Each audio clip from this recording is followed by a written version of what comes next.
ناظرین، آج ہم 7ویں محرم کا بیان شروع کرنے لگے ہیں۔ تڑپتے ہوئے دل کے ساتھ، بہتے ہوئے آنسوؤں کے ساتھ کربلا کے دردناک دن کا آغاز شروع ہو چکا ہے اور اہل بیت پر پانی بند کر دیا گیا۔ بسم اللہ الرحمن الرحیم۔ السلام علیکم بھائیو، محرم کا ہر دن تاریخ اسلام کا ایک محرم کا دن ہے، ایک ایسا دن ہے جس نے اہل بیت رسول اللہ علیہ وسلم کے نواسوں پر ایسے ظلم و ستم کا آغاز شروع ہوتا ہے کہ جو رہتی دنیا تک کبھی اس کو ہم بھول نہ سکیں گے، اور تاریخ کا یہ ایک المناک واقعہ بن کر رہ گیا ہے۔ حضرت امام حسین اور ان کے ساتھیوں پر دریائے فرات کا پانی تو پاس بہہ رہا تھا، لیکن وہاں سے وہ ایک چلو پانی بھی نہیں لے سکتے تھے۔ یہ ظلم و ستم کی انتہا، یہ بربریت کبھی ایسی آپ نے کبھی کسی تاریخ میں ایسی باتیں نہیں سنی ہوں گی جو آج ہم آپ کو بیان کریں گے۔ بھائیو، آج ہم اس ویڈیو میں 7ویں محرم کے ان واقعات کا ذکر کریں گے۔ سن کر دل آپ کا غم سے پارا پارا ہو جائے گا، دل بالکل تڑپ اٹھے گا، آنکھوں سے آنسوؤں کی لہریں بہہ اٹھیں گی، آنسو تھم نہیں سکیں گے۔ آپ کے سامنے ایک نقشہ ہوگا کہ دریائے فرات سامنے بہہ رہا ہو اور اہل بیت کو پانی کی ایک بوند بھی نصیب نہ ہو۔ یہ خدا کا کرنا، خدا کا کرنا، خدا کا کرنا۔ 2 محرم کو حضرت امام حسین کا قافلہ کربلا پہنچا۔ چند دنوں تک اہل بیت اور ساتھی اس مقام پر مقیم رہے۔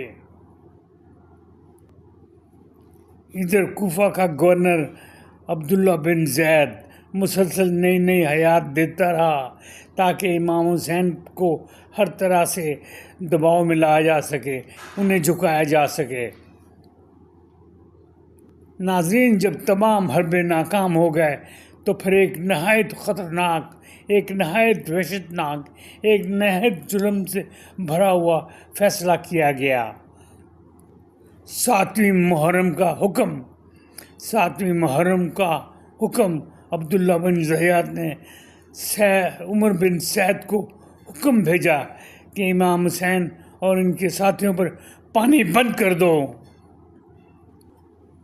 چنانچہ عمر بن سعد نے امراء بن حجاج کی قیادت میں تقریباً 500 سپاہیوں کا ایک دستہ بھیجا اور فرات کے پانی پر مکمل اس کو روکنے کے لیے، تاکہ اہل بیت وہاں سے ایک چلو بھر پانی نہ لے سکے، اس پر سخت پہرے بٹھا دیے اور بڑا سخت حکم دے دیا کہ یہاں سے اہل بیت ایک تکہ بھی پانی کا نہ جا سکے، جو بھی ہو سکے ہر طریقے سے ان کو روکا جائے، ظلم کے ساتھ، سختی کے ساتھ، ہر طرح سے، ہر حربے سے انہیں روکا جائے اور پانی بالکل نہ ان کو دیا جائے۔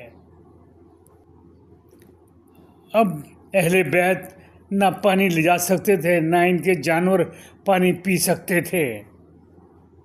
ناظرین، پیاس کی شدت، رفتہ رفتہ خیموں میں پانی ختم ہونے لگا، معصوم بچے پیاس سے بے قرار ہونے لگے، خواتین کے چہروں پر پریشانیاں نمایاں تھیں، ہر طرف ایک صدا تھی، پیاس پیاس پیاس، پانی پانی پانی۔ چھوٹے معصوم بچے پانی مانگتے، لیکن خیموں میں ایک قطرہ بھی پانی کا نہ تھا۔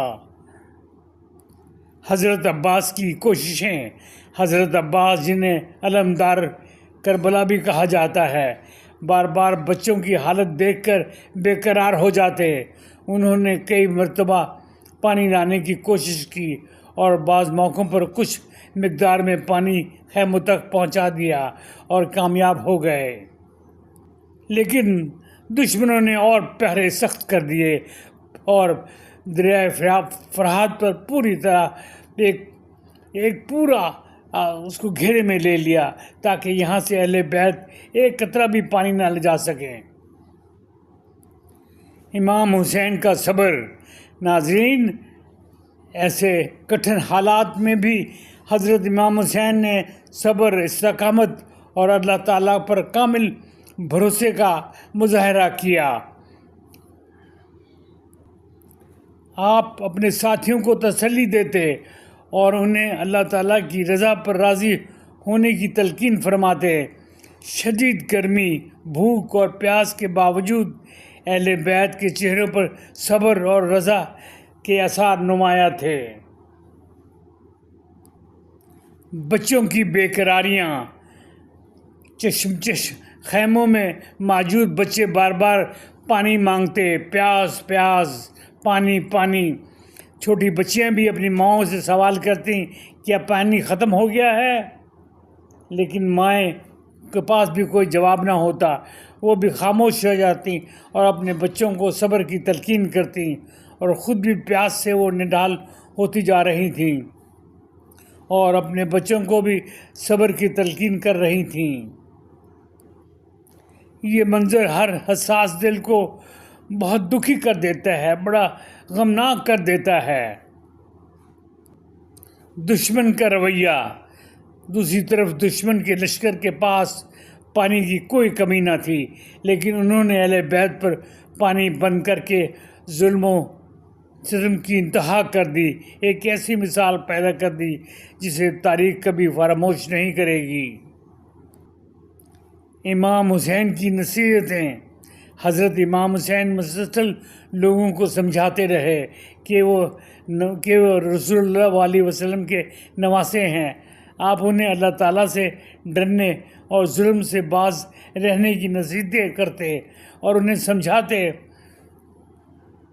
کہ ایسا ظلم نہ کرو، لیکن اقتدار اور دنیا کی محبت نے بہت سے لوگوں کے دلوں کو سخت کر دیا تھا، پتھر دل بنا دیا تھا۔ وہ اتنے سخت دل ہو گئے تھے کہ وہ کچھ سوچتے سمجھنے کی ان کی صلاحیتیں ختم ہو چکی تھی۔ ان کی نظر میں ہوس اقتدار تھا۔ 7ویں محرم کا پیغام۔ 7ویں محرم ہمیں یہ سبق دیتا ہے کہ حق کے راستے پر چلنے والوں کو آزمائش کا سامنا کرنا پڑتا ہے۔ امام حسین نے مشکلات کے باوجود باطل کے سامنے سر نہیں جھکایا۔ انہوں نے امت کو یہ پیغام دیا، عزت، صبر اور حق کسی کی خاطر قربانی دینا اور اللہ تعالیٰ کی رضا کے لیے یہ سب کچھ کرنا، اور یہ سب سے بڑی بات ہے۔ اللہ تعالیٰ جس بات پہ راضی ہوں تو بس وہی ہمارے لیے سب سے بہتر ہے۔